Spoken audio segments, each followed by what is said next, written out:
Hi, thanks so much for joining the Connection Show. We have an amazing guest today, Caleb Collier, where you're going to hear the truth and have a laugh. And you don't want to miss one moment of his show. So stay tuned now to listen in. And we hope when you listen, you'll see the similarities in Caleb's story with the similarities in your own life, and transformation in your life will occur. So thanks a lot for joining us, and enjoy Caleb. Thanks. The Connection Show. Inspiring hope, health, healing, connecting the dots of your story and transforming your life. Sponsored by Brave Heart Workshops, live with Jill Reynolds.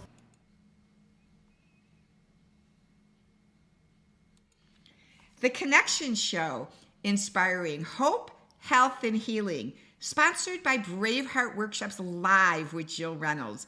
And joining me today is Caleb Collier. Is that right? Do I say it right, Collier? Yes, ma'am. And welcome to the show, Caleb. We're so honored that you would join us in today. And we'd love to begin by asking you, and my little Zoom thing popped up saying start, which we've already started. I'd love to begin, Caleb, by asking you if you'd be vulnerable and share with the audience what your life was like growing up. And as the audience hears this and hears your story, hopefully they will see the similarities in your story with their own so that their lives can be transformed. So share whatever you're willing to share. Yeah, absolutely. It's a great question. I don't think I've ever been asked this before, actually. So my life began on an interesting note. I was actually born at home in a communist hippie Christian commune in the San Francisco Bay Area. As I explored this a little bit more, it turns out might have more been a cult than anything else, actually. And in fact, I found out just recently that our little commune had actually been visited by representatives from Jim Jones. So I could have been this close to drinking Kool-Aid. I don't know. Wow. God clearly had other plans for my life. My parents ended up exiting. The commune fell as it typically does. But they shared common purse and went to a religious leader of sorts who ended up falling from grace. But that's how I started into the world. From there, at what age were you then, Caleb, when you recall leaving the commune? Oh, I was just a baby. I probably was there only about 2 years of my life. So, I have no memory of that, obviously. But my dad had a bit of a nomadic spirit, and so we never lasted anywhere longer than 4 years, moving around constantly. We started out in the Bay Area, moved up towards Placerville area in California. And then in 1993, I moved up to Spokane, Washington, where I currently live. Mm-hmm. As you can imagine, and I'm sure a lot of your audience that's experienced this as well, will tell you that moving around a lot, constantly having to make new friends, it's definitely hard as you're growing up. And so you kind of develop thick skin. You, for me, in my case anyway, I developed the ability to just make friends and then move on. And it's something that's actually plagued me in my life. If somebody decides, that they're not going to contribute to the relationship, okay, then so be it. I understand it. No hard feelings. But it's definitely resulted in a life of not necessarily having the strongest relationships. And I've combated that as I've gotten older, and I do have some very, very strong and supportive relationships now. But growing up, it was definitely like that. I also, when you go to a new school, if you're looking for acceptance, the one group that will consistently accept you is the bad kids. And so I started down that path, and I'd been raised in a they'll only accept you if you're willing to be bad with them. If you're not willing to get in trouble with them, then you're yes, absolutely. You got to go down the same path they're going down. Which unfortunately I did. Some of us have to learn the hard way. I'd been raised in a Pentecostal, hyper-charismatic churches throughout my life. And about junior high, I started rejecting that, and I started going down the wrong path. Started getting involved in drugs and alcohol, and just sneaking out at night and ditching high school and, just didn't really care. I played drums in a grunge rock band all through high school, and had dreams and aspirations of making it big. I was going to be the next Nirvana, as it were. So pause on the recorder there for just a moment and take us back from this hippie commune cult to all of a sudden starting to go to a Pentecostal church. Where did your parents go from, I'm going to say from atheism, being agnostics, to all of a sudden finding church and God? They actually weren't atheists. It was a communist hippie Christian commune, which was where I was born. And so this idea that Jesus was a socialist and things like that. And so my dad had been part of the street people, the hippies that were Jesus freaks. So it was along those lines. So when they abandoned the cult, they just went right into another Pentecostal church. The original one definitely had those Pentecostal hypercharismatic undertones, I suppose, to it. So they got put on the right path instead. And so they went that route. Yeah. Okay. So you started going to Pentecostal churches as a child growing up, and then, like you said, moving around a lot, the disconnection, getting involved with this group of kids. And so what became your drug of choice? Yeah. So it didn't really matter to me. Whatever would do the job. It's an escape from reality. And in my opinion now, as I've, refound the Lord, it's a opening to the demonic realm as well. And so, it definitely had its hooks in me. And I started, I remember clearly that I was about 18 years old, and I just had a friend go to prison for a long time. He served over 10 years in prison. I was looking around at some of my other friends, and they were just not doing anything with their lives. We graduated high school, and nobody was moving anywhere, dead-end jobs. And so I went, this isn't the life for me. I had a moment of clarity, and I joined the Marine Corps.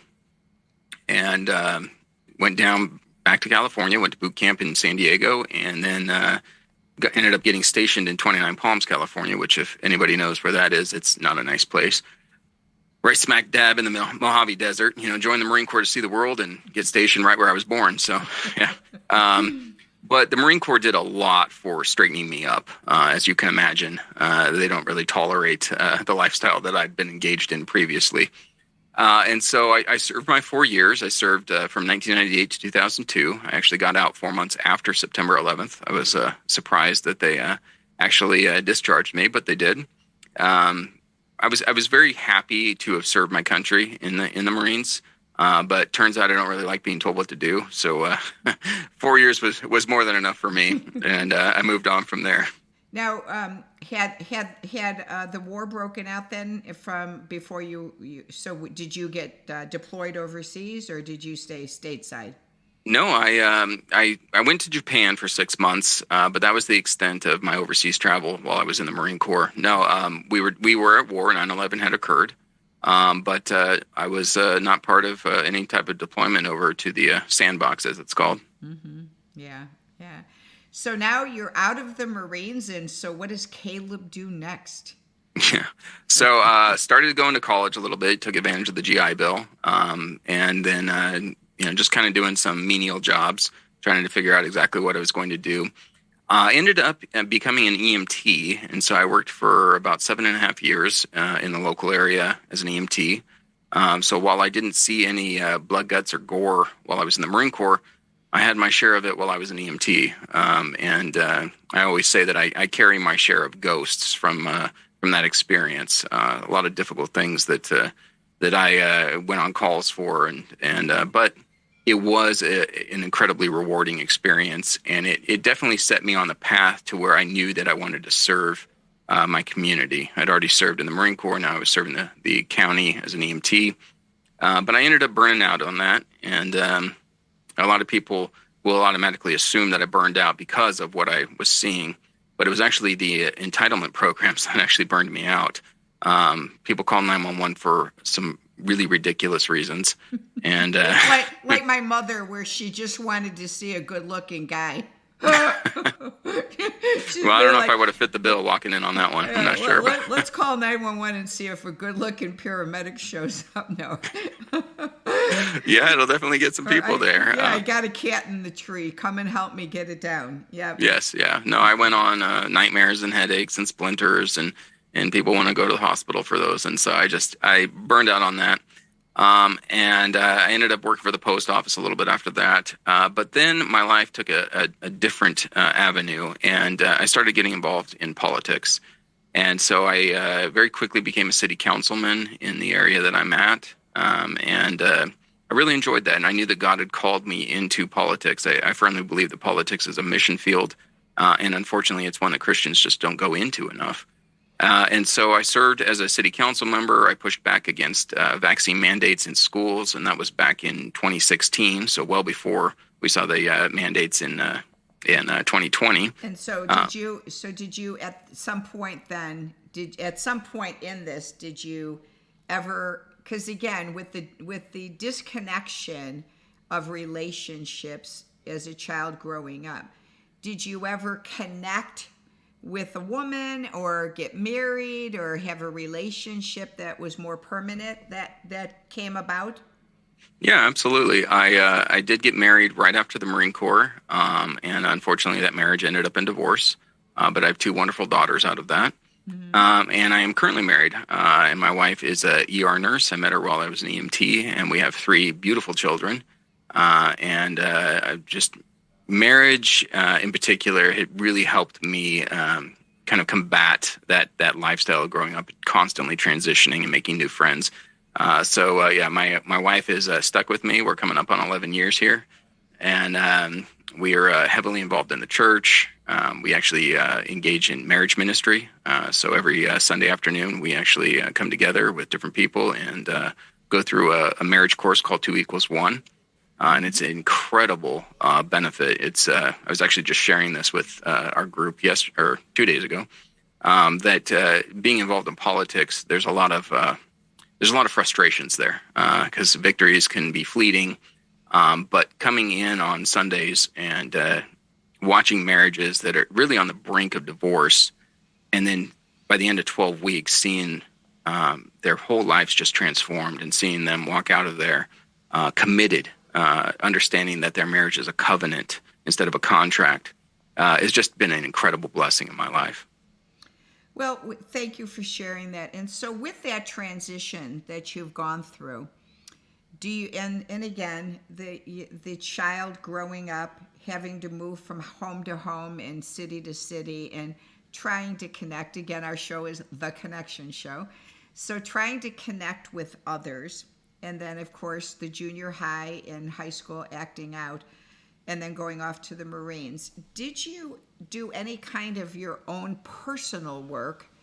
What did you do in your own personal life to overcome disconnection and this feeling of probably abandonment, things like that would come into your life, trust, those types of issues that come in as a manifestation of losses?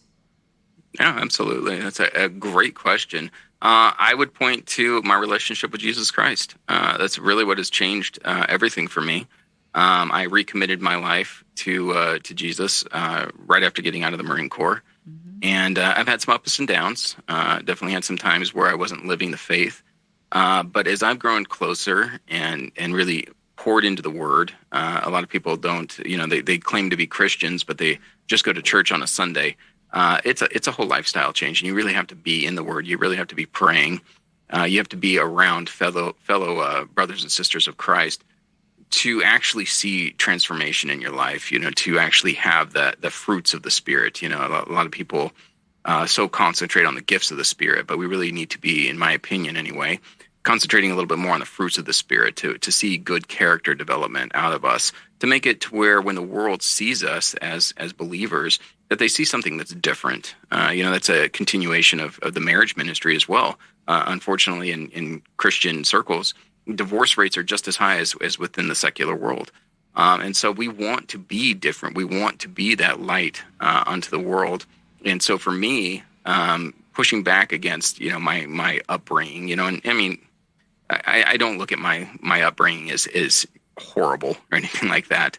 It's definitely a little bit different in some ways, but it grew me into who I am today. And but then also with this relationship with Christ, I've been able to become a better man than I would have certainly on my own. Yeah. Yes, definitely.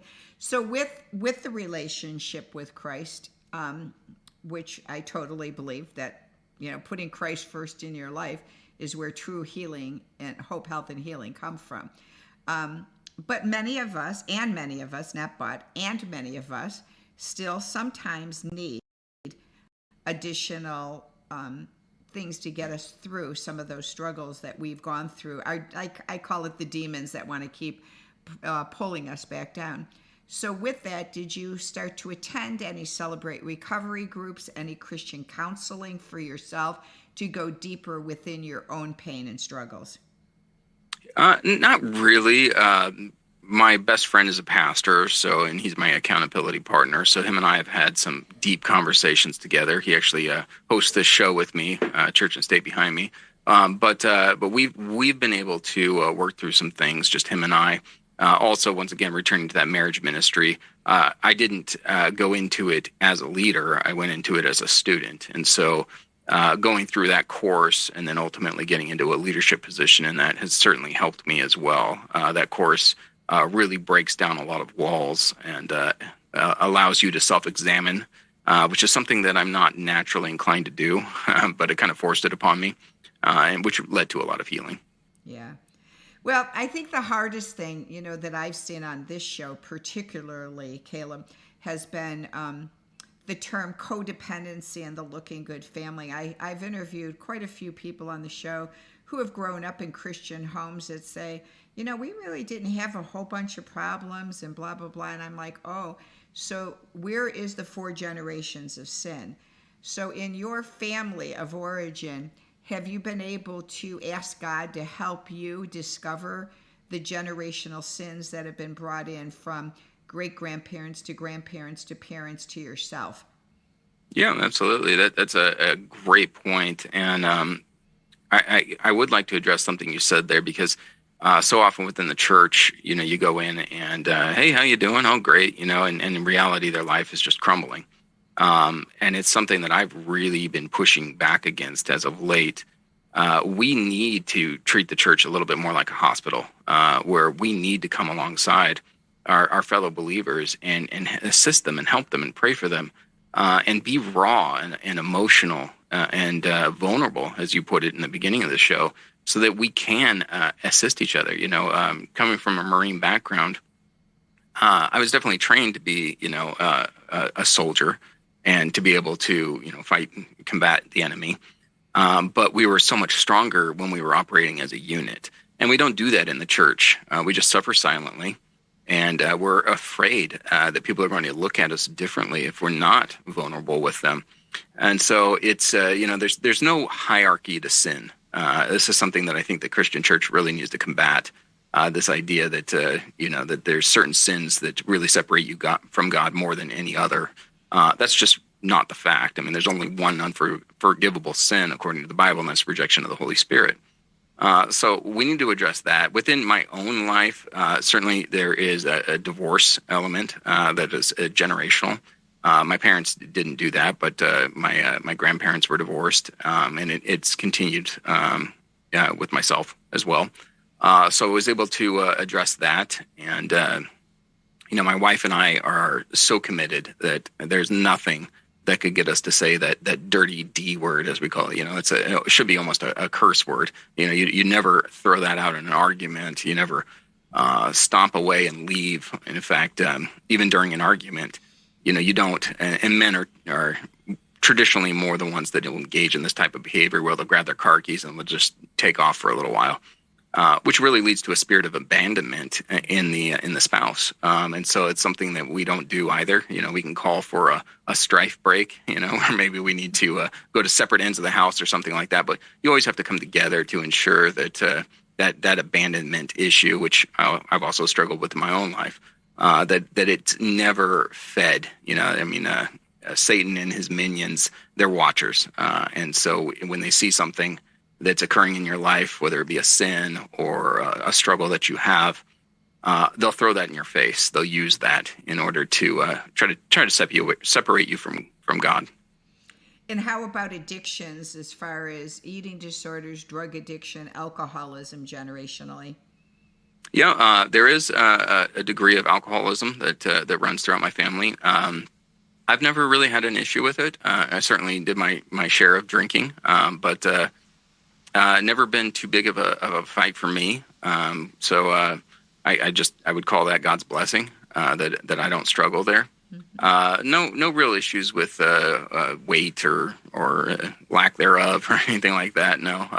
Well, the one that I think a lot of us ignore, and so I always like to bring it up because I think it's prevalent right now, and I struggle with it all the time, is busyness.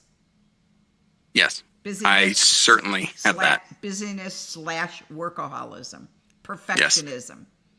Yes. Yeah, I've being involved politically, I've always had this mentality of I'm trying to save the world. And my wife brought it to my attention. She said, well, what good is it if you save the world and you don't have a family to come back to? And it's a super valid point. And so I have stepped back from some of the things. God actually, I remember very clearly, God spoke to me and he said, I want you to write down everything you're involved with. And so I took a pen and paper and I wrote down everything that I was involved with. And it was a long list.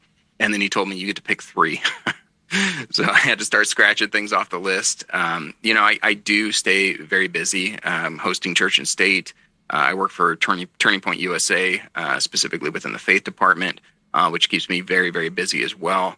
But in the marriage ministry and church activities, and the kids are in private school and they're doing sports. So you definitely stay busy, but you have to give time to your spouse. And oftentimes, what my wife and I will do is, when the kids are finally in bed after you've put them to sleep multiple times, and they need their water and they got to use the bathroom and I got to say goodbye to you one more time or good night to you, is we try to spend some time together. And that doesn't mean in front of the television. That means actually communicating with each other. And that's so hard to do. I love I've myself, because I have so much recovery in my own life, I got 41 years from crack cocaine addiction and alcoholism, 31 years from codependency, and 7 years from eating disorder myself, Caleb. And so one of my most favorite definitions in recovery has been codependency is when we allow people, places, and things to become more important than ourselves, that we lose our identity. And, people understand codependency in people because that's what they hear. Are you codependent of others, of people? But I like to take it deeper of places, and places to me is what you said, like our jobs, our churches could become a place that becomes more important than ourselves. And, the government offices and things. I always look at things as being drugs, alcohol, sex, gambling, spending, busyness is all in there. And those things can become more important than ourselves, that we lose identity. And so kind of looking back over the years, and seeing how in airplanes they tell you if you're ready to crash, you put the mask over yourself first so that you can save yourself first to save those you love. So where in your life now do you see that, and what you said, you're having some balance now, where do you see in your life were there things in your life or generationally that continued on for things that got in the way of being more important than your own self and your own family's identity? Yeah, that's another great question. My answer might surprise you a little bit here. My identity became the liberty movement. I did everything and anything I could to promote individual liberty within the churches, within government, within just we the people, really. And I found myself that I was actually worshiping the creation, which is liberty, over the creator, which is the Lord. And I had to have a severe correction. And as many of you know that have gone through corrections, it's not always the most fun thing to go through. But I did. And it really kind of put it back in its balance to where the Lord has to be your highest priority in everything. And if he is, then he will bless you in your job, in your marriage, in your church, or wherever it may be. And so that was probably the biggest thing, especially as of late, that I've had to have that correction on, because liberty is not my identity. The fact that I am a born again Christian saved by grace, that's my identity. And liberty can die off, but my soul will forever be with Jesus Christ. And that really puts it into perspective. Well, and I've been in environments, thank you, where, it's God first, others second, and you third, like the third foundation, I'm third. And I love the heartfelt connection with that, but I think it's biblically wrong, because I really do believe it's supposed to be God first, yourself second, so that you then can serve others. And so when we're doing God first, others, and then we're down here, we have nothing to draw on. We're getting depleted. There's a depletion, because when we've invited Jesus into our heart, he becomes the Lord and Savior of us. So if it's him and us, we're staying connected with each other, and then we can serve. And so I really truly believe in my heart, I could be wrong, but that's my belief now, that it's God, then me, then my husband, because he's next. I married him and God brought him together with me. Then it's family, then it's the job or church. But it's we get so discombobulated with where we're supposed to balance our life. And so one of the things we'll leave the audience with, and it's an exercise I share, Caleb, that I was actually given this in treatment for my eating disorder, is to take a piece of paper and on one side put the word binge, and on the other column put the word restrict. Write down everything in your life you tend to binge on, and everything in your life you tend to restrict. So if you binge on work, if you binge on food, if you binge on drugs, if you binge on TV, if you binge on serving, whatever you're binging on, and then what do you restrict? Do you restrict connection? Do you restrict eating healthy meals? Do you restrict connecting with God? What do you restrict? You write that whole list. And when I did mine, I had like 20 on each side. And then when your life, and mine does this, and I'm speaking my own truth. I can only speak my own truth, because I have to almost do a daily inventory with God on this. When my life starts to go like this, I'm like, okay, like right before you jumped on, I was like, 10 to 1, I better pause and have some lunch right now, because if I don't, it's going to be 2 o'clock, and I'm going to be restricting my meals. And so when I don't balance, my life is not connected with God. It gets disconnected. Yeah, absolutely. I agree. I'm going to have to try that. I did want to address one thing that you just pointed out. I completely agree with you. God is that priority, and then your relationship with him. When we look at the 4 pillars of government, we have self-government, which is first. Then we have family government. Then we have church government. Then we have civil government. And so it speaks to really what you were just talking about. You have to self-govern yourself, put in the necessary restrictions, right? Liberty requires certain restrictions that abide by God's laws or natural law. And then you're working down from there, family, and then church, and then your civil government.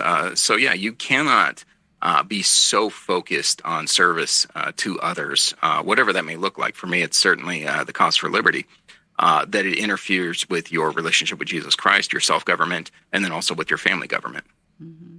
Yeah, because, God gave us our family. Our families, we were blessed with them. You were blessed, and when you made that agreement to marry your wife and commit till death do us part, that's your blessing that God's given you. And then the children, and so many of us get distorted with that. I'm guilty of it with my husband. He gets a lot of times that second and third times of my energy after I've done my shows, and I'm a meeting event planner. And so sometimes I just have, God just says, Jill, go to your husband and tell him how much you love him today. He has served you all day today. Go do something nice to him. And it's really hard, isn't it, to just like realize when we don't do that, how much it takes away from our relationships. That's so important in marriage. Your spouse can't read your mind. When you have a thought, when God downloads something into you, and you're just thinking, they're really special. Tell them that. Just don't assume that they know it. Words of affirmation go so far within really making your marriage concrete. I would highly encourage your audience to make sure that they say something nice to their spouse today.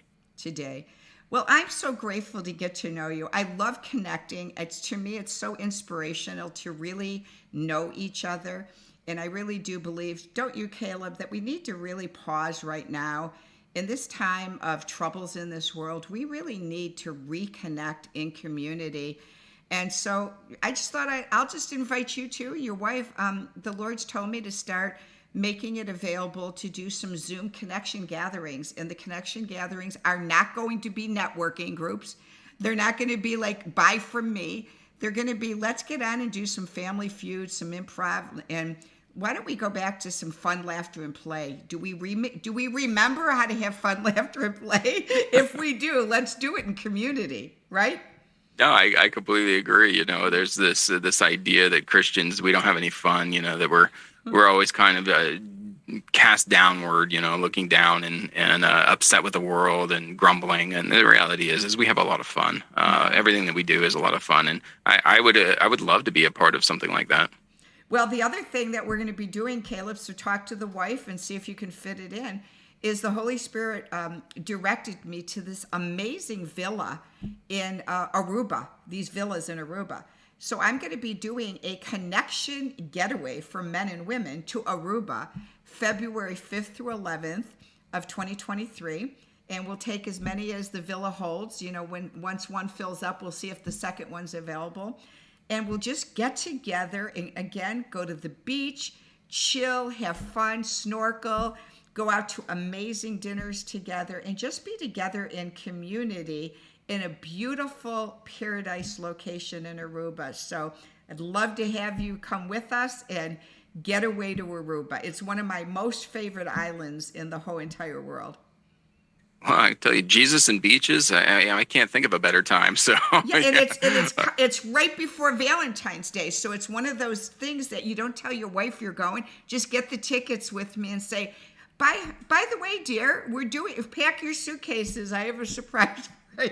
Valentine's getaway.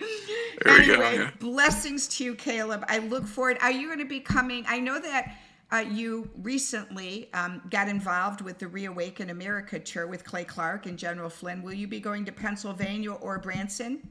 I'm hoping to get to Branson. I've been with Clay Clark for a little bit. Was at the Dallas ReAwaken, was at the San Diego, and then we just had the big one out here in Spokane, State Line, Idaho there. I'm hoping to get to another one.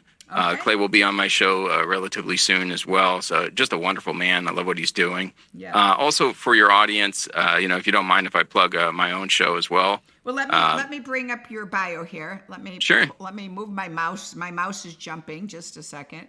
It's jumping around the screen, trying to get to where it's supposed to go, and it's not cooperating. Hold on a minute. Oops. I don't know why it won't move over. Hold on a minute. Da-da-da-da.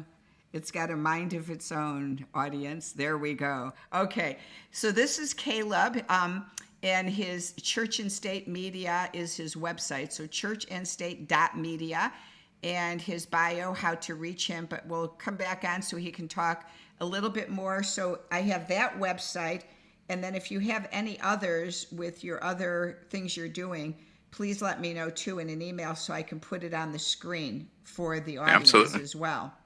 Yeah. The only other one I would point to is Turning Point USA. Charlie Kirk. We're doing some pretty incredible things out there. Charlie started with really going into the universities and explaining free market capitalism and liberty principles to them as they'd been fully indoctrinated. That's really what the public education system and the higher learning systems are doing. So you're part of that organization? I work specifically within the faith department, which is a new one, but our goal is to get the church civically engaged. Okay, sounds good. And are you authored in any books or anything that we need to find, or yet, or? No, I haven't had the time to, or any books. I got a few ideas that are kind of rolling around in my head, but It's trying to find the time to put it together in writing. I know. Exactly. Well, yes. it's been a blessing to know you. So thanks so much, Caleb, for joining us on the Connection Show. Yeah, absolutely. It's my pleasure. Really appreciate it. Bless you. You. Well, what a joy it was to get to know Caleb, wasn't it? I hope you enjoyed the interview. And Caleb is hoping to come to the ReAwaken America Tour coming to Branson, Missouri, which will be on November 4th and 5th. There's still time to get tickets at timetofreeamerica.com. So thanks so much for joining us. We hope you enjoyed the show. Ladies and gentlemen out there, have you ever been to Aruba? If you have not, now's the time to do it. If you have, you know what an amazing island it is. So we are taking the Connection Show gathering to Aruba, February 5th through 11th. We hope you will join us. There's still spots available, so register today, and I'd love for you to learn a little bit more about it with this video. Join us for the Hope, Health, and Healing Aruba Connections Getaway for men and women, February 5th through the 11th, 2023. Are you overworked? Stressed out? Feeling exhausted? Is it time to spoil yourself? Breathe in life and relax at private villas in Aruba for 6 nights and 7 days. Renew your mind and body. Discover greater self-awareness. Join in connection, wellness, stillness, movement, enhance inner peace. Experience amazing beaches. Enjoy snorkeling, area attractions, shopping till you drop. Dine at fabulous beachfront restaurants. Imagine releasing anxiety, reconnect with yourself, restore your soul, bring your friends. Enjoy fresh and savory cooked meals, lasting memories. Join us now. Register today. Book your flight and getaway to Aruba, February 5th through the 11th, 2023. Register by going to braveheartworkshops.com. Pack now and see you on the island of Aruba. Well, in February, we're going to be cold, so I hope that you'll join us and register now for Aruba. In 2018, I got really sick with endometrial cancer and then a pulmonary embolism to find out weeks later I also had an obstruction in my gallbladder and had to have it removed. As a result of these back-to-back health issues, I was desperate to find something to put my life in balance and reboot it. And I found the most amazing company that actually the first year out the door, they won the Nutra Awards against 8,000 other manufacturers' products. I'd love to introduce you to these products now. And if you'd like to learn more, please reach out to me at braveheartworkshops@gmail.com. And I'll get you started on these products. They're so good for your body, so good for gut, brain, heart health, and to reboot your health to optimal wellness. So I'd love for you to know about Amare Global, the mental wellness company. Thanks.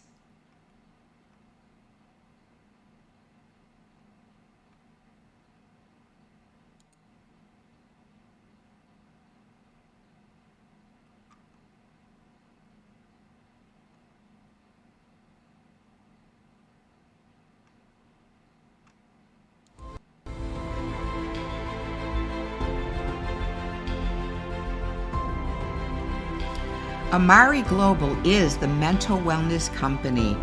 In 2018, Amare won the Nutra Award for the world's first award-winning gut-brain axis nutrition system for their flagship product, the Fundamentals Pack, clinically proven to increase good bacteria in the gut and incredible benefits. Amare means love, and there is love in every bottle. Mental health matters, and Amare is the mental wellness company. Prepare your body's gut microbiome for optimized mental wellness with a reboot and get yourself back to feeling joyful and motivated with mood. Round out your daily nutrition with GBX food systems. Crush your daily to-do list each day with Edge. Support your digestion and immune system with digestive, probiotics, omega, and Vita GBX supplements. Fuel your mental edge with our Mental Fitness Pack.